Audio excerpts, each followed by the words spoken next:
Mwa bo Sofia nwezi Igbo Nwokoli na asịgị ife abụ Ugwumba kwanyere mba anyị ugwu kwanyere Igbo ugwu.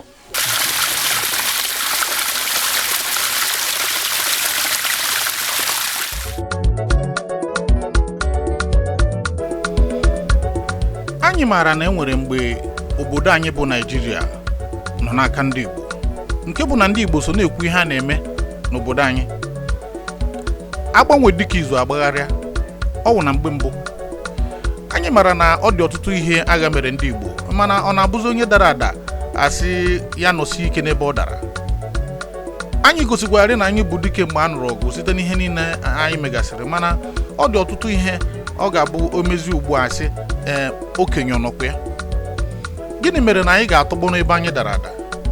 Gịnị mere na ndị Igbo ama nkuninwu wee nwere oke na ọrụ dịrị ha n'ilekọta obodo anyị bụ Naịjirịa? Kedu ihe kpatara mmụọ ịdị n'otu onye agha na nwanne ya na ọtụtụ ihe eji mara ndị Igbo tupu anụ ọgụ ji gbafusie banye n'ọhịa? Ndị Igbo Royal Heritage Worldwide nke Dr. Paul Okonye nọ n'isi ya pụtara ugbu a, ọ na-anụ ha ọkụ n'obi ka e weghachitekwa ọdịmbụ ahụ dị n'ebe ọ gbasara ndị Igbo, ka anyị weta oke anyị, maka na ọ dịzi ihere ugbu a. Anwesị ka anyị na ha nọrọ ya n'ụbọchị tata, ka anyị gosi unu ka ha ji biri.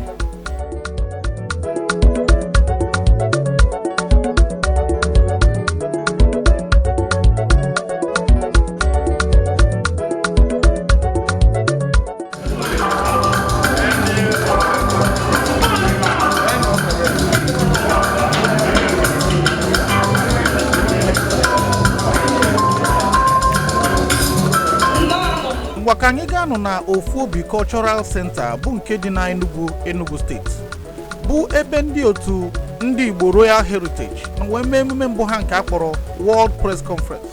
Ya bụ World Press Conference bụ ebe a nọgwa ndị mmadụ hoo ha na ya bụ ga-ebere na mgbagbu, ya mere na orukwana na omume onye agba n'ọsọ.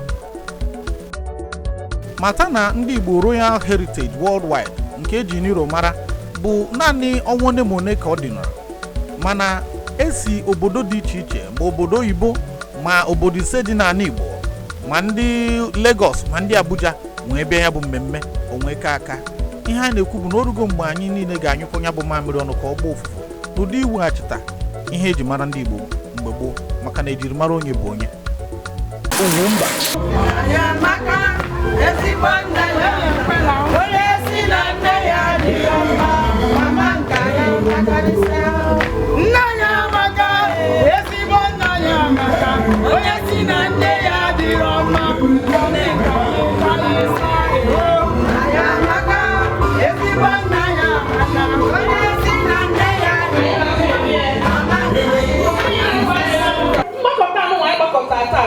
egosigo na ife a na-egwu maka Nero n'eziokwu. Oge ọrụ anyị onye ọ bụ ife a na-agba mbọ ya kịta na-akọ asịrị, mana gị bụrụ nwata maara ihe ma anya nere ene na nke arọrọ arọ ịghọtago ndị ose ya bụ mmeji nka nwa niile ebe ọ bụla onye agbara ọ na-agba mbọ ka ya banye n'iru, na-enye ụmụ anyị nri, na-akụziri ha ka esi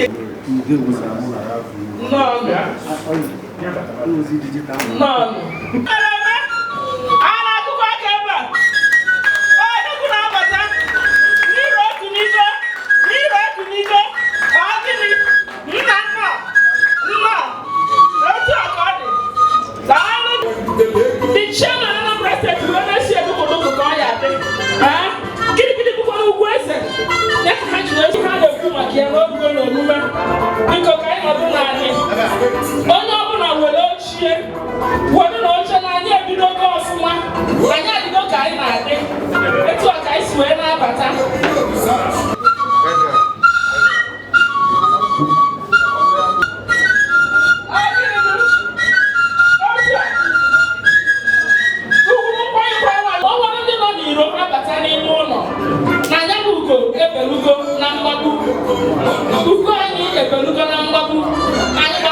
ga-abata.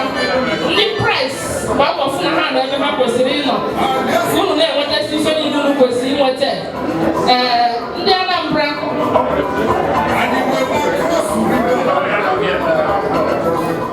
Opurobios Igwe Ejenga anyị na-ekene gị Chineke na mụ ebube ndekuba ọ dị mma na-eme mma anyị na-ekene gị Chineke na mụ ugwu nyere onye ọsọ agbakwa ezuru ike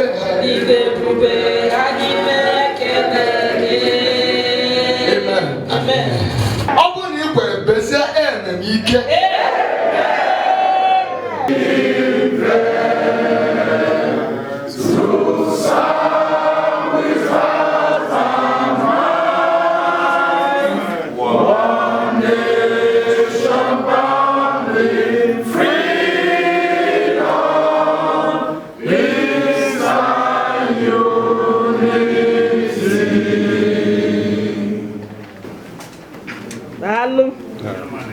ụmụ nwaanyị Enugu bịa na ebe bute na ọjị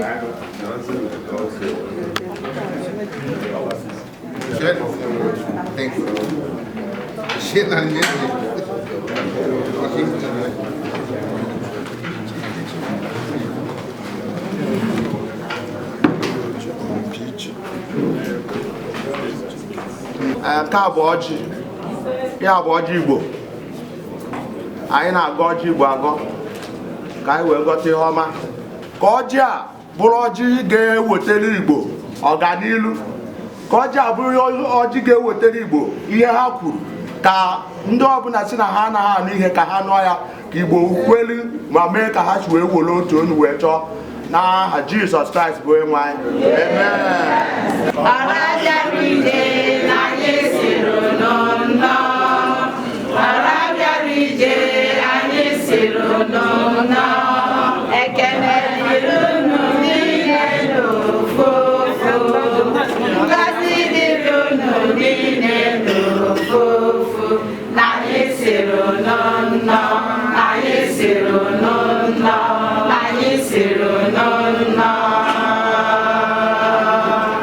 Chinedike Deze nke a na-etu akị ka a na-etikwa MFR unu lele Ugwumba nke ọwụla nọ ọ bụ Ugwumba ma ọkwa na Ugwumba ugwu onye ndewonu unu akpatụkwala TV aka hafịa nga ọ nọ lele Ugwumba abịa bụ nke mbụ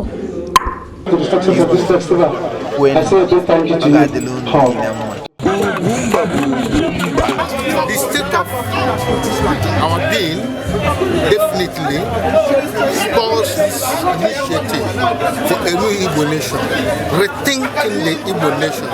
For the future of our children is absolutely no longer existing. So the only way forward is first, because the Bible said in very clear terms, a house divided among itself cannot stand. The Igbo nation, the way they are composed today, cannot basically achieve anything. So the very first way to start is to make a step forward to unify the Igbo nation, and from there we pick it up for other projects. Okay, so what are some of the steps you feel that Igbo should take to achieve this process? Now, the very first, like I've said, is reunification. They are trying to, we may never be able to get, because of our heterogeneous nation, we will never be able to get 200% unification of the Igbo nation. But when we have at least a good stand, maybe a good chunk of 40%, we can pick it up from there. Now, we are moving into other things. That's consultations. Every Igbo man has to be part of this new project. It's no longer the former project of one man do it alone. It's no longer the former project of one person in his house trying to shout others to others. The second thing we must do is we must have to tell ourselves the truth. We have to sit down, open our books, and know we have gone wrong. Every decent nation usually brainstorm, usually do a sober reflection. We have to know we have gone wrong, the things we have not done properly, correct it, and then move forward. So those are the ways to start. First, the unification. The second step is consultation. The third step is telling ourselves the truth, to know exactly what we have not done properly and know how to amend them and push it up from there. Okay, now you mentioned you made one striking statement, if I got you right, that Fulani, you know, are not the problem of Ndigo. You know, and in this climb, many of our children, we're talking about the future of our children, believe that the outside, not just Fulani and also, are part of our problem. That's what many of our children, you know, believe. You know, how do you think that such can be addressed to ensure that we have a very bright future for our children? No, I have no problem addressing any issue. I have come to heal the land. In healing the land, you must tell people the truth. Our children are misinformed. It's not the Fulani that has to come and dig ground and bring out water for us. The Igbos are egalitarian. Besides, I've said, and let me repeat it here in very clear terms, there's nowhere on earth where power is free. Power has to be fought for and conquered by the interested people. Now, if you want to discuss political power is a phenomenon. You have to take the right approach if you want to get power. But independent of that, what is Nero saying? We have to come back home. Now, I don't think there's a white man coming to beg you to come to his country. The Dubai people are not begging you. You beg them to go to their country, and they start about and say you should not enter. So we are saying that the youth has been misinformed. They don't already have information, and we are here to give them the information. I've said, let me repeat it here. If the clinical history of any illness, that illness can never be cured. We have to know. So we have to know we are trying to get to the root of exactly what brought the nation to this chaos. Listen, the Hausas are not better. The youths in the north, the beggars in Nigeria are the youths from the north. So they are not better. So the question is, what is wrong with the nation if we want to address Nigeria at that level? But the Igbo nation, you know, is saying that let's take it piecemeal approach. Let's take it from here. Let's allow us to use the truth. It's not a problem of Hausa, Igbo, Yoruba, because the Hausa man is not governing Anambra State. The Hausa man is not governing Imo State. The Hausa man is not in charge of Abia. And what used to be in Yimba City did not take the Hausa man to destroy. It's almost like a psychiatric home. That has nothing to do with outside being Yoruba. I mean, the culture of money has, you see, the Bible said you cannot serve God and serve woman. I think that is what we have to get to. I mean, reorientation of Igbo nation. Our thinking, we have to redirect it. There's no respect for education. Most of you are journalists. You have gone to school to study. But outside there, nobody gives a damn who you are. Nobody respects you. If you don't want, you are nobody in the nation. So there are things that we have to correct to be able to move forward. It's not enough to say it's a blame game. Okay, sir. It's simple to say that a bad workman who rests with his tool. Yorubas are progressing with their nation. The Hausas are not doing badly. The Igbos are there, instead of trying to find a way out of their impasse, trying to say it's A, it's B, it's C, it's D. Let's move forward. Okay, sir. What is your take on the Igbo Quest for 2023 president? Now, I have no problem with that. Now, Nero is not against any project that is positive. But the question is that I've said the power is a phenomenon. If you want to go for Igbo 2023, what are the projects? You use what you have to get what you want. There are certain things I would not like to say, not to make people feel they are stupid. But I think most of the things we do today are for our personal and selfish aggrandizement. Are people truly honest with what they are saying? Is it realistic? I mean, you see, power is a project. Now, you see, the government we have today, somebody wants to bring it into place. What are you doing to get that power? Is it enough to stay in your house and blame A, B, C for not getting power? Is that how to get power? America tells us what power is. They are fighting. Trump is going to court. Have anybody made enough investment to get power? Now let me say a few things specifically, because here I said we have come to heal and we have come to tell people the truth. Buhari contested 4 times to become the president of Nigeria. Atiku has contested 5 times. I don't know anybody from Eastern part of Nigeria that has contested election 20 times or has seriously invested in power. What we do is to stay in our house. Instead of coming together, build a united force. For us to talk about power, there has to be minimum unity.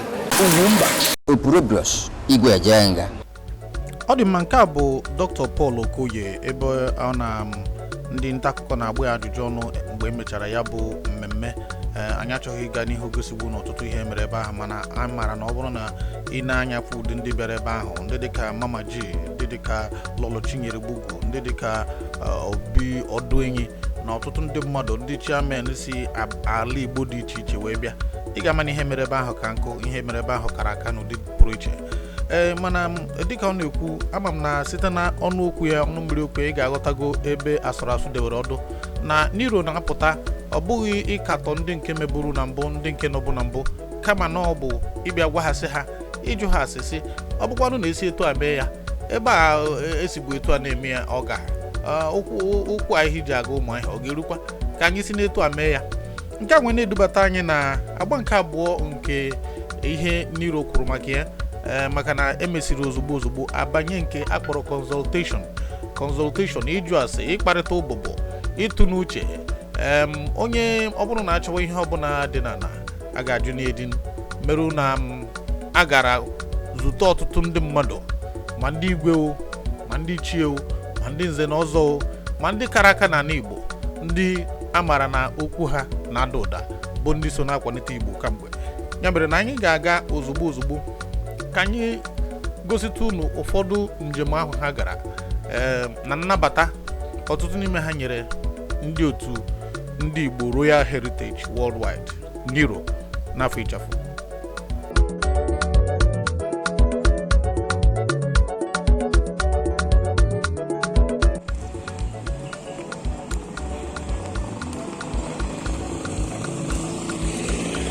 This is the palace of Igwe Kenneth Orizu, Igwe Nnewi, one of the oldest Igwe in Igbo land. His Royal Highness Kenneth Igwe Orizi is a respectable Igwe, a custodian of Igbo culture. This is the palace. Igbo nwere mmadụ, Igbo nwere ife. Igwe Dr. K.O.N. Orizu, JP, the Igwe of Nnewi.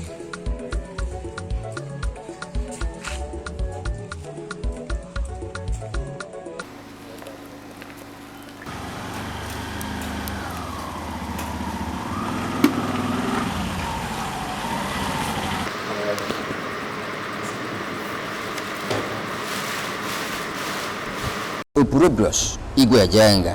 There's something I think will be necessary. That is, if there is no peace, there's no love, there may be no progress. There's no peace among us because only of them may be loyal. You know more than I know in this level that you are. Even I see now in 2020, there's no application. I'm not one person. I'm not only the because I'm not sure it was, I'm not sure Igbo president. And the midst of people they get in a for their own country. That at the very low level, I think because I see part of our position is that we should stop the blame game.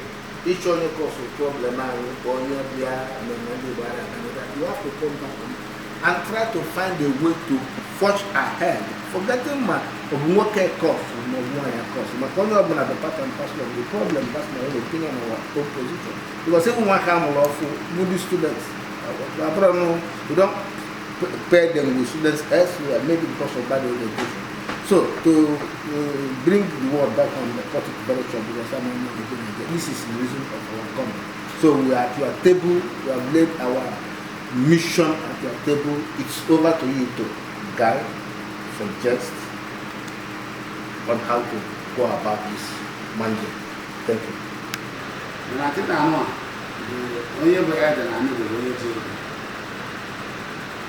You want to look at one of the lessons, not another level of follow. No, you want to look at follow. Oh, yeah, then now. What? Please stand up with us. Let them go among us. I thought that it's not an issue we need to discuss. In Islamic religion, I'm very close to most of them. have been culturalized into the tradition. Even when you're outside, it's a Muslim. The men are not kind of have a surprise everywhere. Thinking that because we are under their colony, at the same time they want to teach us their own religion. We've lost our originalities. Assuming that in our tradition is our belief in Christendom, it will be very difficult to divide us. I brought politicians, I brought PDP, I brought APC, and they have more intention to PDP or APC. Intention I have never a common front, because I believe that a house divided among these cannot stand. And anybody I know that Webua Munu Medeve, Kodeve. Okay, was if of men are able since after the war. Because I can't fool no 1 year, be she, not a banana number of beam or Wausa, boon, a no be able car, unable Ganino. So survival of 1 year be a shock of man, Cote, Cotiana. About the government of I now know somebody that was part of the founder of this country. Man, I want to live on the ordinary governor, local government chairman. You will keep at a very glass lawyer. Or a sign of humility, the symbol of dedication, determination, the sacrifices your people made for this nation, and the future you fought. And this house was not built even when I was in government. Yeah. It was built after the war, 1970-72. So it's a very significant matter that it gives me the courage and conviction that we have to come. I've set a program to get an appointment with the Sultan of Sokoto, the Imam of Kano, because we feel that Nani needs to reemerge that force, because our conviction, I feel that our traditional and national ally in Nigeria was outside. And suddenly what happened, and then and the Yoruba incidentally tried to take over that prime position in the Burundian Assembly before we were in Nigeria. And we are determined to rewrite that history. And to be able to do that, we need to hear from you. Kenyani direction, Nyanyan the model, Guanyi to ensure a Jabi, Okuarepan. Even Dike Nemechi, I dear Nobi. Dikebu Dikebu, Omi Hogame, if Fuzeno Mani, Dikebu Kakabu Dike.